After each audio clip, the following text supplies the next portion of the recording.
इस तरीके से ये अपने नंबर गेम पूरी कर रहे हैं, इस कदर अफसोसनाक बात है, बल्कि शर्मनाक बात है। सर सुबह से हम देख रहे हैं जो हुकूमती मिनिस्टर जो यहाँ पर आ रहे हैं आके टॉक भी कर रहे हैं कि मुसलसल ये कह रहे हैं कि हमारे नंबर गेम पूरे, हम ये चाह रहे हैं कि हम इत्तफाक़ राय पैदा करें। तो ये वही इत्तफाक़ राय है जिसके बार बार रजिस्टर गौहर मौलाना के घर जा रहे हैं, पीटे का वक्त भी जा रहे हैं, इस वक्त भी नूनी का वक्त भी मौजूद है, नायब वज़ीर-ए-आज़म खुद भी इस वक्त जो है वो मौलाना के घर पर मौजूद है। और अब कहा जा रहा है कि मौलाना तकरीबन मान चुके हैं, उन्होंने मुसवदे की कॉपी ले ली है और कल तक का वक्त नहीं मांगा है।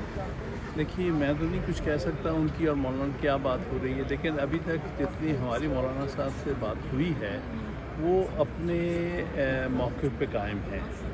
वो ये समझते हैं कि आईनी तरामीम इतनी जल्दी में और इतने अर्जेंसी में नहीं होती और इसमें सारी कौम को शामिल किया जाए, लोगों के जो है राय ली जाए।